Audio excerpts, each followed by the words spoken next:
Hello friends, ഇന്നത്തെ video എന്ന് പറയുന്നത് സാമ്പാറിൻ്റെ റെസിപ്പിയാണ് കേട്ടോ. അപ്പോൾ നമുക്കെല്ലാം ടേസ്റ്റ് ആയിട്ടുള്ള ഒരു സാമ്പാർ എങ്ങനെ ഉണ്ടാക്കാമെന്ന് നോക്കാം. അപ്പോൾ ആരെങ്കിലും ആദ്യമായിട്ടാണ് വീഡിയോ കാണുന്നതെങ്കിൽ ഒന്ന് സപ്പോർട്ട് ചെയ്യണം കേട്ടോ. അപ്പോൾ നമ്മുടെ സാമ്പാറിന് വേണ്ടി ഞാൻ കുക്കറിൽ 3 ടേബിൾ സ്പൂൺ പരിപ്പ് എടുത്തിട്ടുണ്ട് കേട്ടോ. അപ്പോൾ അതിലേക്ക് ആവശ്യത്തിന് വെള്ളം ഉപ്പ് ഇട്ടിട്ട് നമുക്കൊന്ന് കുക്കറിൽ വേവിച്ചെടുക്കാം കേട്ടോ. ഇനി സാമ്പാറിന് വേണ്ടിയിട്ടുള്ള കഷ്ണങ്ങളൊക്കെ നമ്മുടെ കഴുകി വൃത്തിയാക്കി മുറിച്ചെടുത്തിട്ടുണ്ട്. അപ്പോൾ നമ്മുടെ പരിപ്പ് നമുക്ക് 2 വിസിലിൽ നമുക്ക് നന്നായി വെന്ത് കിട്ടും. അപ്പോൾ അത് വെന്തതിന് ശേഷം നമ്മുടെ അരിഞ്ഞു വെച്ചിരിക്കുന്ന ഈ കഷ്ണങ്ങളെല്ലാം നമുക്ക് അതിലേക്ക് കുക്കറിലേക്ക് ഇട്ട് കൊടുക്കാം. കഷ്ണങ്ങൾ ചേർക്കുമ്പോൾ നമ്മൾ മുരിങ്ങയ്ക്കയും വെണ്ടയ്ക്കയും ഒന്നും ആദ്യം ഈ കഷ്ണങ്ങളുടെ ഒപ്പം ഇട്ട് കൊടുക്കരുത്. ബാക്കിയുള്ള കഷ്ണങ്ങളെല്ലാം വെന്തതിന് ശേഷമാണ് മുരിങ്ങയ്ക്കയും വെണ്ടയ്ക്കയും സെപ്പറേറ്റ് വേവിക്കുകയാണ് നല്ലത്, അല്ലെങ്കിൽ അതാകെ കലങ്ങിപ്പോകും. അപ്പോൾ കഷ്ണത്തിലേക്ക് ആവശ്യത്തിനുള്ള മഞ്ഞൾപ്പൊടി 2 ടീസ്പൂൺ മഞ്ഞൾപ്പൊടിയും 1 ടീസ്പൂണ് ഉപ്പ് ഇട്ടിട്ട് ആവശ്യത്തിന് വെള്ളം ഒഴിച്ചിട്ട് നമുക്കത് വേവിക്കാം.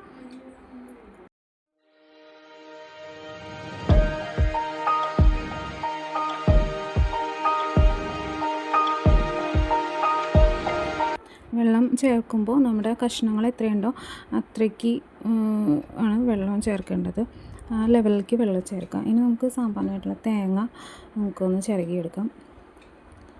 അപ്പോൾ ഇതിന് അരമുറി തേങ്ങ എടുത്തിട്ടുണ്ട്. ഇത് മുഴുവൻ വേണ്ട, അതിൻ്റെ ഒരു 1/4 ഭാഗം മതിയാവും.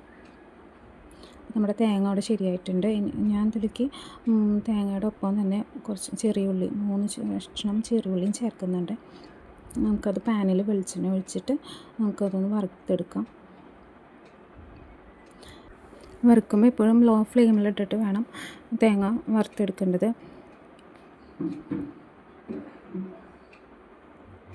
അപ്പോൾ നമ്മുടെ തേങ്ങയുടെ കളറൊക്കെ ചെറുതായിട്ട് മാറി വന്നിട്ടുണ്ട്.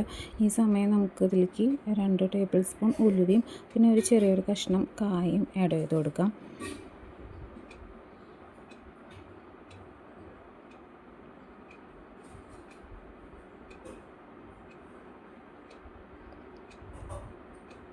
നമുക്ക് പൊടികൾ ചേർക്കാം കേട്ടോ. 1 ടീസ്പൂൺ മുളക് പൊടി ആഡ് ചെയ്തിട്ടുണ്ട്. അതുപോലെ തന്നെ 2 ടേബിൾ സ്പൂൺ മല്ലിപ്പൊടി ആഡ് ചെയ്തിട്ടുണ്ട്.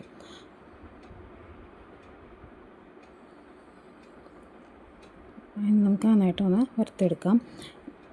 തേങ്ങ അത്യാവശ്യം ബ്രൗൺ കളർ ആയതിന് ശേഷമാണ് നമ്മൾ ഈ പൊടികൾ ആഡ് ചെയ്യാൻ പാടുള്ളൂ. ആദ്യം തന്നെ പൊടികൾ ആഡ് ചെയ്ത് കഴിഞ്ഞാൽ അതെല്ലാം കരിഞ്ഞു പോവും. അപ്പോൾ അത് ശ്രദ്ധിക്കുക. ലോ ഫ്ലെയിമിലിട്ടിട്ട് നന്നായിട്ട് വറുത്തെടുക്കാം.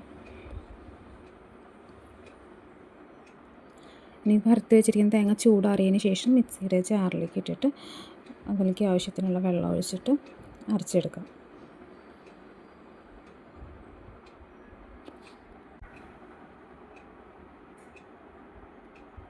ഇനി നമുക്ക് നമ്മുടെ സാമ്പാറിലേക്ക് മാറ്റി വെച്ചിട്ടുള്ള വെണ്ടയ്ക്ക ആഡ് ചെയ്യാം. അത് ഞാൻ പാനിൽ കുറച്ച് വെളിച്ചെണ്ണ ഒഴിച്ചിട്ട് ഒന്ന് റോസ്റ്റ് ചെയ്തിട്ടാണ് ആഡ് ചെയ്യുന്നത്. അതിനുശേഷം നമുക്ക് സാമ്പാറിന് വേണ്ട വറവ് ഇടാം. അതിന് വേണ്ടിയിട്ട് അതേ പാനിൽ തന്നെ കുറച്ച് വെളിച്ചെണ്ണ ഒഴിക്കുക. അതിന് കുറച്ച് കടുകും കറിവേപ്പില ഇട്ടിട്ട് നന്നായി പൊട്ടിച്ചെടുക്കാം. കടുകൊക്കെ നന്നായി പൊട്ടിയതിന് ശേഷം നമ്മൾ നേരത്തെ അരച്ച് വെച്ചിട്ടുള്ള തേങ്ങ ഉണ്ടല്ലോ, അത് നമ്മൾ ഈ ഒരു പാനിലേക്ക് ആഡ് ചെയ്ത് കൊടുക്കാം. ഒപ്പം തന്നെ നമുക്ക് കുറച്ച് പുളിവെള്ളം ആഡ് ചെയ്യാം.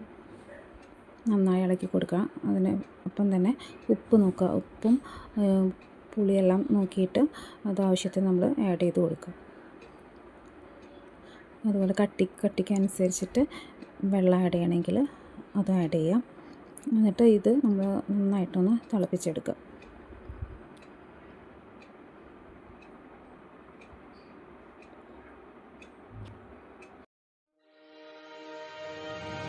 നന്നായി തിളച്ച് കഴിഞ്ഞാൽ നമ്മൾ നേരത്തെ വേവിച്ച് വെച്ച് നമ്മുടെ കഷ്ണങ്ങളിലേക്ക് നമ്മളിത് ആഡ് ചെയ്ത് കൊടുക്കാം. അത് ഒന്നുകൂടി നന്നായിട്ട് തിളപ്പിച്ചെടുക്കാം.